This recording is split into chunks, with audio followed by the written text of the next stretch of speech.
Olá, seja bem-vindo a mais uma edição do programa Destaque Económico. Sem perder muito tempo, vamos a esta altura espreitar as principais notícias de destaque que marcaram os últimos dias, a começar pela nota que dá conta de que a empresa gestora das linhas aéreas de Moçambique recuperou em menos de um mês cerca de 47 milhões de dólares provenientes das dívidas, da sua maioria de empresas públicas. A Flymorden ARC, empresa gestora das linhas aéreas de Moçambique, recuperou em apenas um mês 47,3 milhões de dólares provenientes das dívidas, na sua maioria de empresas públicas.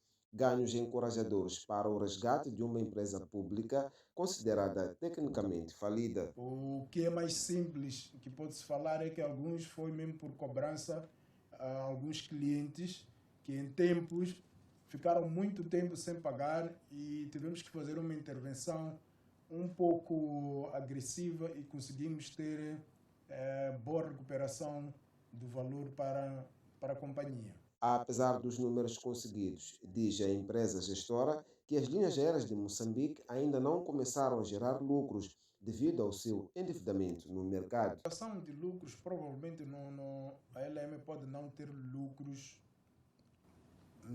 dentro de um curto prazo, porque está com dívidas acima de 300 e tal milhões de dólares e daquilo que é o plano que estamos ainda a elaborar, estamos a fazer uma indicação, né, de ter um acréscimo de 5 milhões de dólares para na componente dos passageiros e um acréscimo de 500 a 600 mil dólares na componente de carga. Mas vale dizer que esta componente de carga está dependente de algumas tarifas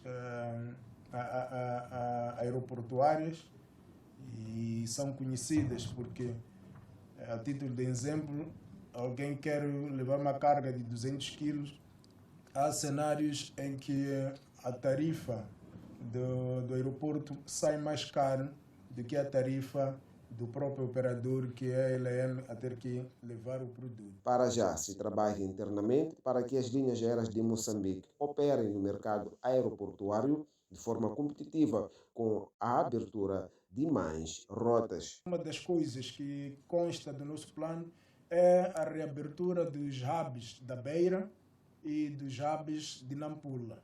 Isso é que é para os voos partirem não só daqui de Maputo para o resto das províncias, mas sim também poderem partir do ponto da Beira e de Nampula. E isso já existiu em tempos, a ideia é só voltarmos a reativar.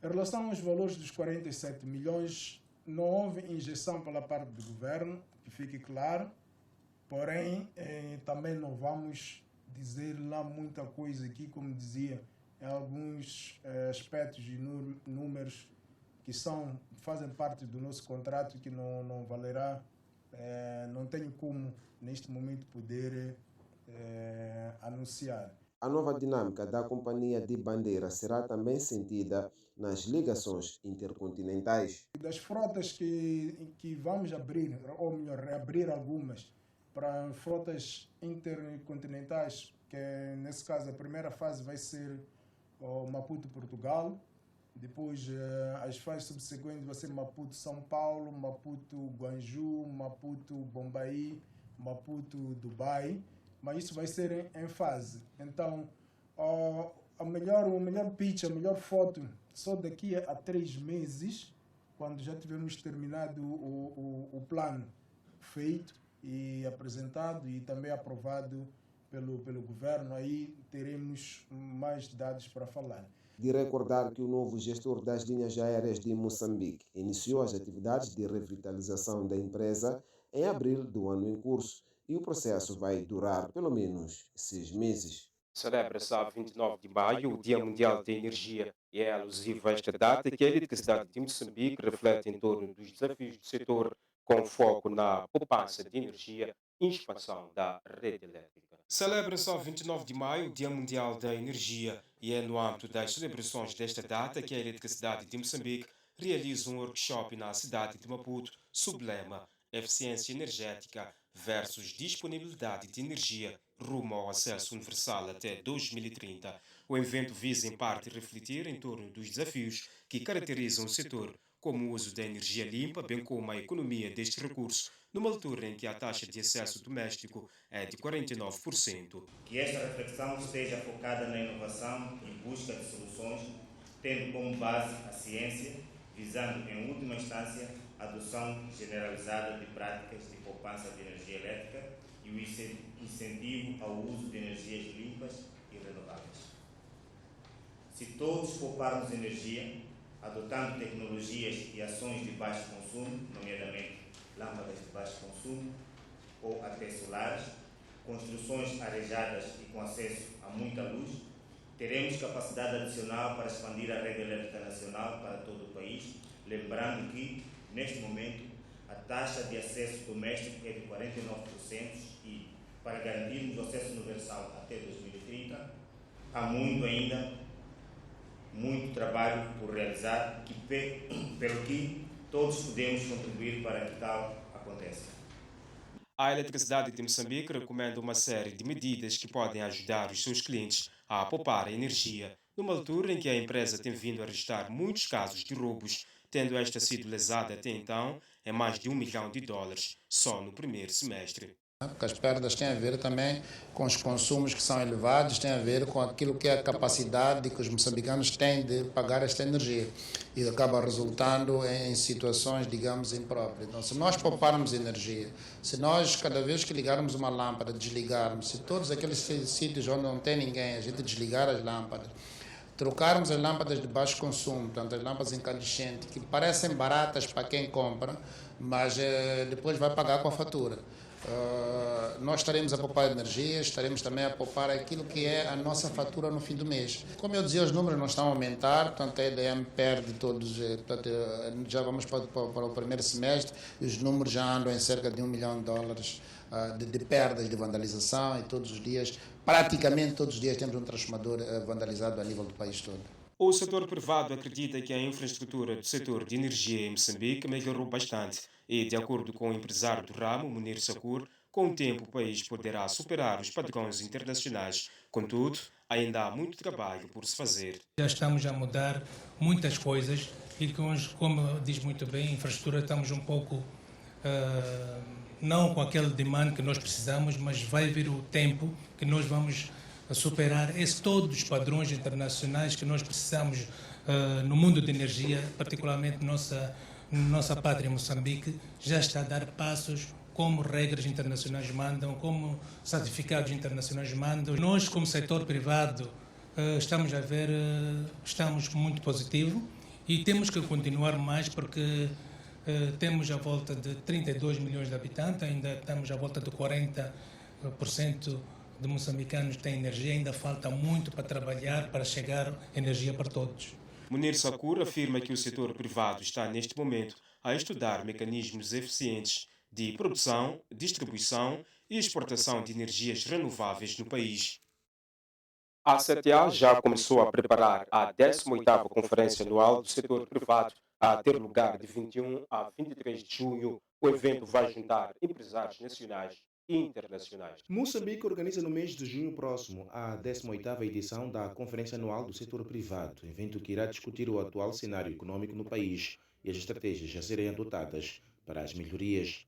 De 21 a 23 de junho, Moçambique irá reunir empresários nacionais e internacionais alinhados na nova lei de investimentos disponibilizados pelo APEX e a nova lei do trabalho a ser aprovado dentro de dias. Em noite de lançamento do evento e de avaliação das reformas, o presidente da CTA, Agostinho Vuma, manifestou as preocupações da classe e as propostas a serem levadas ao CASP.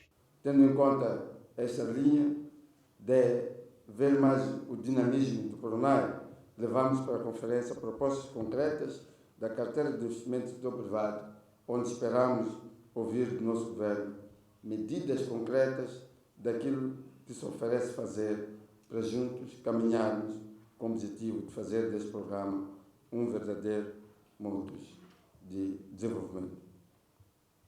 Levamos para a Conferência Anual do Setor Privado abordagens para reformas práticas através da proposta de medidas concretas e monitoráveis que precisam ser adotáveis para trazermos impactos que sejam efetivamente mensuráveis no desenvolvimento nacional e do nosso setor privado. O governo está de olhos postos à reversão da situação comercial interna, com destaque para a diminuição e substituição de importações em larga escala para aumento de exportações. O país tem pela frente o desafio da industrialização por forma a inverter o atual cenário deficitário da nossa balança comercial, concretamente a substituição de importações e aumentar as exportações, como fator decisivo para o crescimento econômico do nosso país. O lema da 18ª CASP, Transformação, Sustentabilidade e Inclusão para a Competitividade Industrial de Moçambique, constitui uma grande oportunidade para juntos, governo, setor privado e parceiros de cooperação, refletirmos sobre ações que o país deve implementar de forma a dinamizar o processo de industrialização sustentada pelo Programa Nacional Industrial Moçambique, PRONAI. A Bolsa de Valores também quer aproveitar o cenário empresarial para fortificar apelos às empresas que ainda não aderiram à Bolsa, no sentido de juntarem-se ao desenvolvimento do mercado de capitais no país. O maior número de empresas listadas são empresas do ramo industrial. Nós hoje temos sinais que mostram que das 10 marcas mais valiosas do mundo, 7 são de empresas de tecnologias. Portanto, este é um sinal importante que nós queremos para a Bolsa empresas do ramo industrial.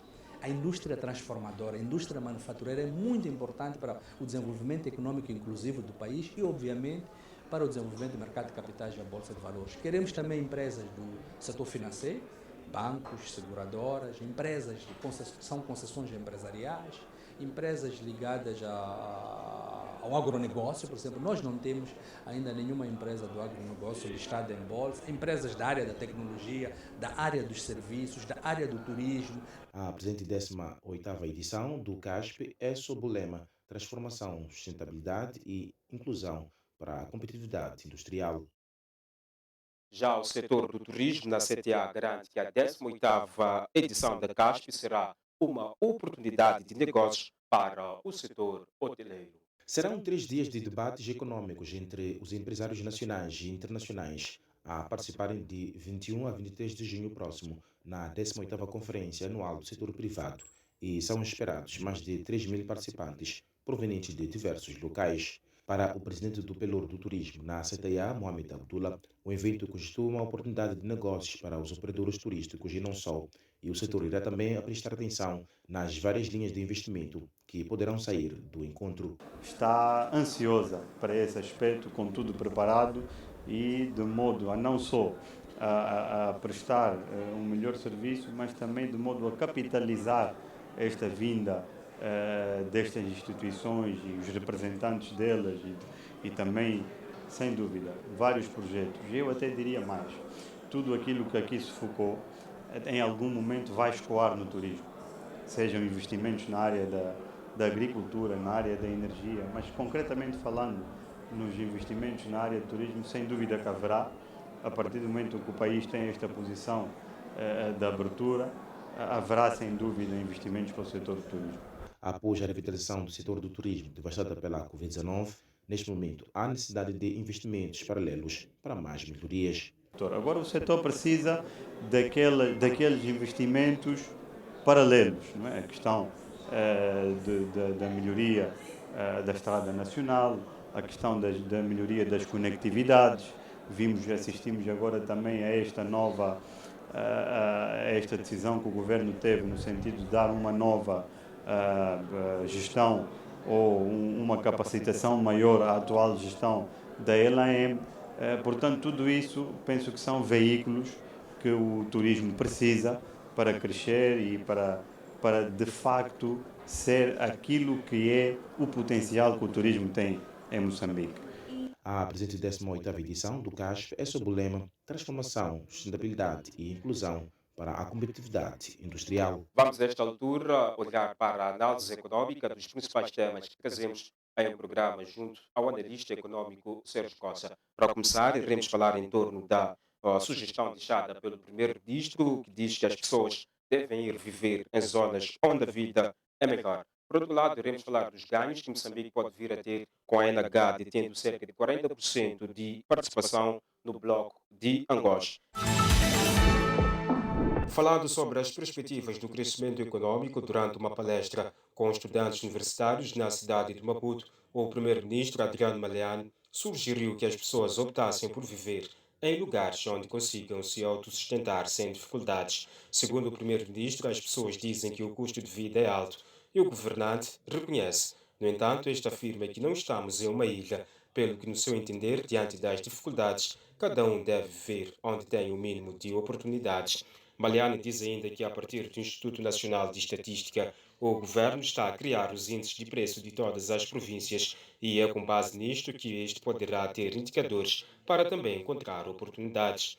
O governante acrescenta, dando um exemplo, como que se o indivíduo souber que na cidade da Beira a taxa de inflação é de 5% e a Maputo está nos 15%, este certamente deverá optar por se mudar para a Beira, porque a vida lá é melhor, acreditando que a medida possa então ajudar nesta procura de oportunidades e atenuar a questão do custo de vida. Uma ideia que para o analista econômico Sérgio Costa é sábia, embora seja difícil de tomar, sobretudo para pessoas ou famílias cujo rendimento não é dos bons. Penso que a posição do primeiro-ministro é uma posição sábia, é uma posição que é difícil de tomar para um dirigente como ele, mas também é uma posição que já vínhamos precisando, que o governo venha hoje em dia a dar a cara, a dizer que não.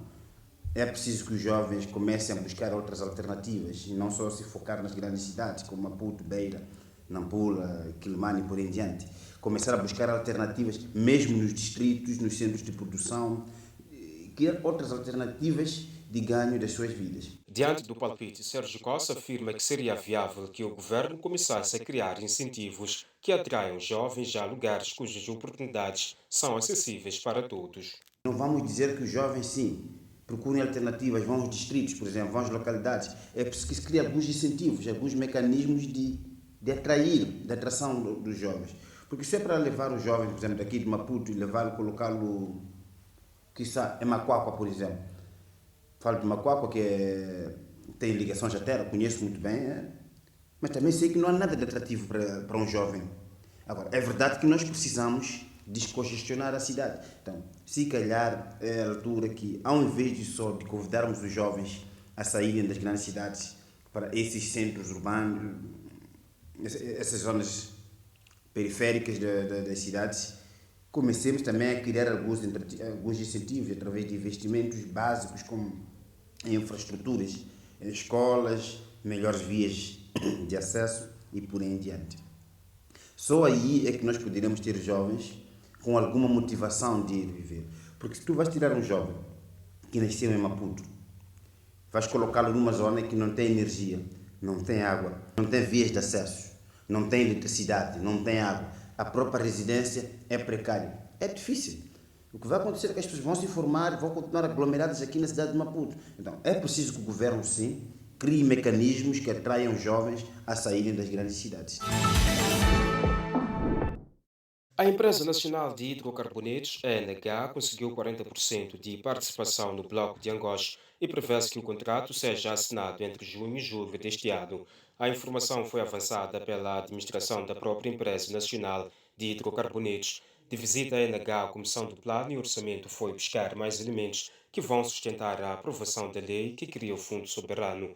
A Comissão, a ENH, diz ter conseguido um feito histórico de 40% de participação na exploração de petróleo no bloco de Angola, ultrapassando a barreira dos 10% e 15% que tem conseguido nas áreas que se exploram outros recursos minerais. Este passo importante da ENH reflete ganhos importantes, não só para a empresa, mas também para o Estado moçambicano, que, para além de ganhar com impostos, encaixa algum dinheiro com a participação de 40%, diz o analista econômico Sérgio Costa. Se o país começa a entrar como parceiro de verdade de negócio, quer dizer, entra como sócio de verdade. Porque nós colocamos esse tipo de projetos e entramos neles com apenas 10, 15%, o ganho é ínfimo. É verdade que vamos dizer que é o Estado, volta a ganhar via impostos diretos ou indiretos, mas é sempre bom que o Estado também tenha uma pujança, tenha um poder de decisão nos conselhos de administração.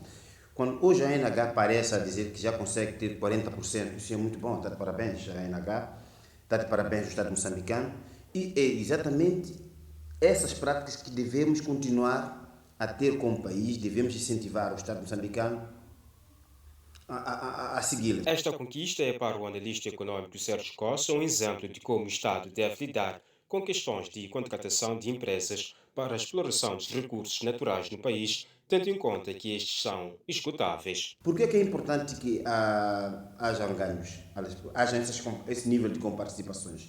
Porque é nas comparticipações que também se ganha. Quando digo também se ganha, é que o Estado ganha até agora via impostos diretos e indiretos.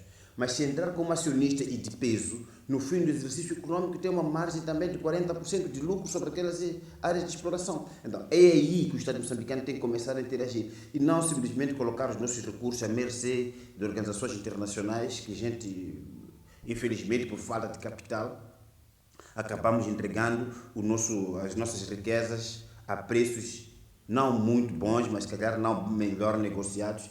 Se nós começarmos a entrar com essa fasquia de 40%, amanhã, segundo se diz, que podemos até subir até 60%, é possível.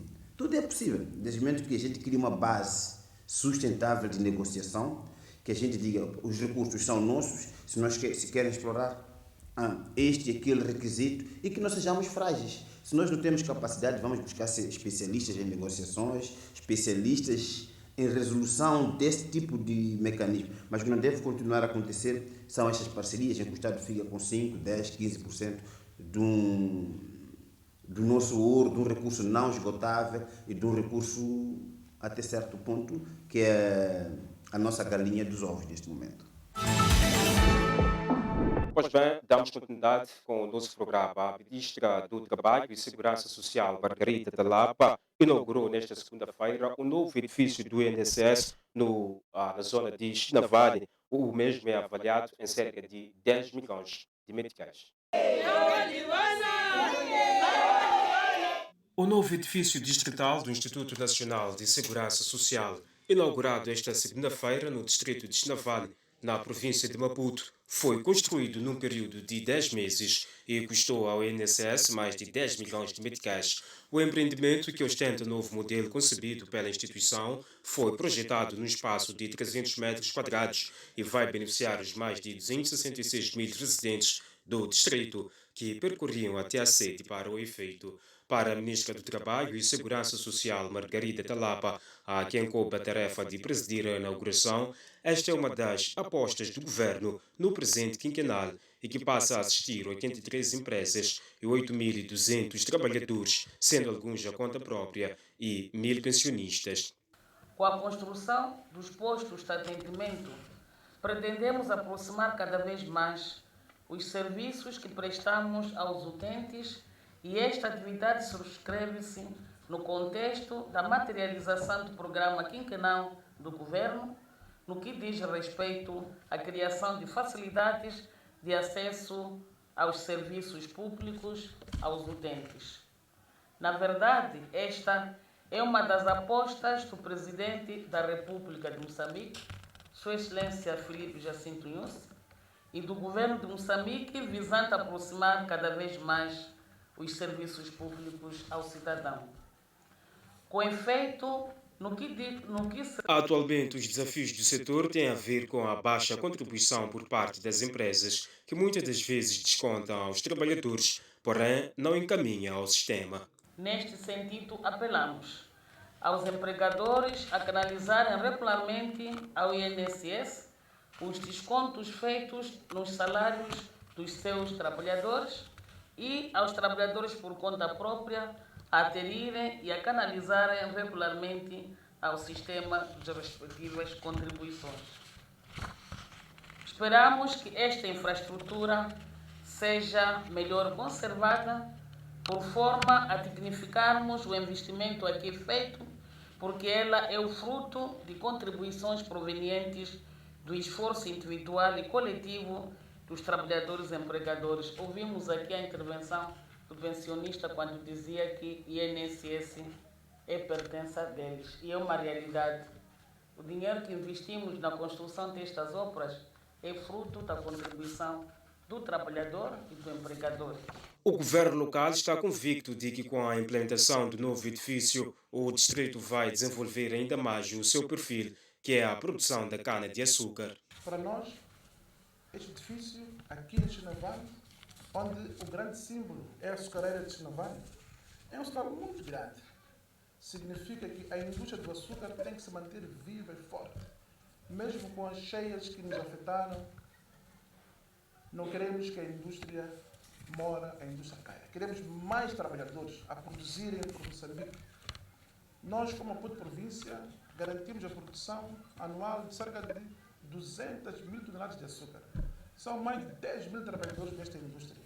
Então, estamos à procura de respostas para que a indústria do açúcar não vacile, muito menos recue diante dos desafios impostos pelas chuvas. Para os pensionistas que relatam situações complicadas de deslocações longínquas para atender às suas situações, afirmam que o empreendimento chegou no momento oportuno. Este edifício veio em tempo oportuno, pois os pensionistas e trabalhadores deste posto administrativo há muito já esperavam de um empreendimento como este, que oferece todas as condições de atendimento ao público e acessível para todos, e nós estamos muito satisfeitos.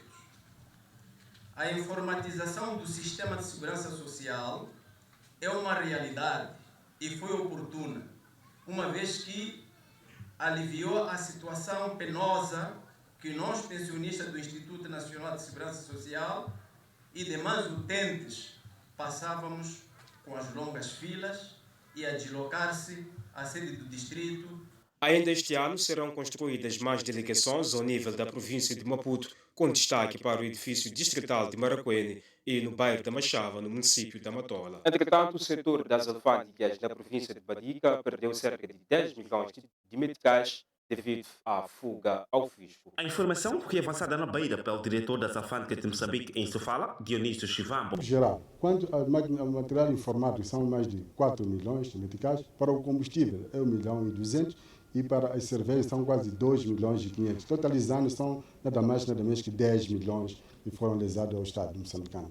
Segundo Dionísio Chivambo, graças ao trabalho inspetivo do setor das alfândegas, foi possível apreender quantidade de telemóveis, combustível e bebidas alcoólicas. Efetuamos apreensões de diversos material informático, a destacar celular, mais de 250 celulares, e computadores, 40 computadores, entre outros PlayStation.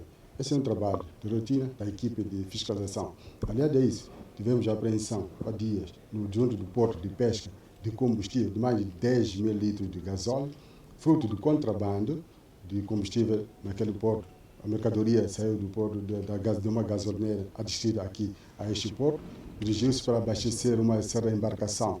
E, tendo em conta, é sabido que o combustível para abastecimento de embarcações, tanto de pesca, tanto para agricultor, tem uma componente de isenção do imposto de consumo específico. Após abastecer esse combustível, os operadores tentaram submeter o combustível junto do mercado doméstico e a nossa força, a nossa equipe esteve lá em prontidão e fez a devida apreensão. Questionado a Dionísio Chivambo de quando comparado com o igual período do ano passado, a fonte afirmou que a situação tende a melhorar significativamente. Comparando o igual período do ano passado a este ano, é que as coisas tendem a melhorar. As apreensões este ano, só neste período, tivemos várias apreensões e por isso até convidamos os jornalistas para aqui. E a tendência é melhorar.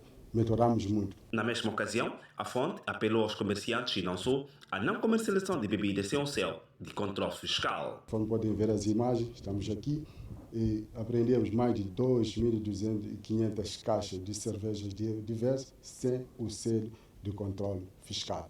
Por isso, continuaremos aqui e apelar a todos intervenientes, os caros importadores, bem como os agentes econômicos, que não possam comercializar cervejas ou RTDs, qualquer bebida alcoólica, sem que tenha o selo de controle fiscal. Dionísio Chivambo decretou tolerância zero ao contrabando. O trabalho de fiscalização vão continuar, pois temos que atingir tolerância zero ao contrabando ao nível da província de Sofala. Beira, Jorge Malagasy. E com esta nota, damos por encerrada a presente edição do programa Destaque Econômico, com promessas de voltar para a semana com muito mais para si. Até lá, passe bem.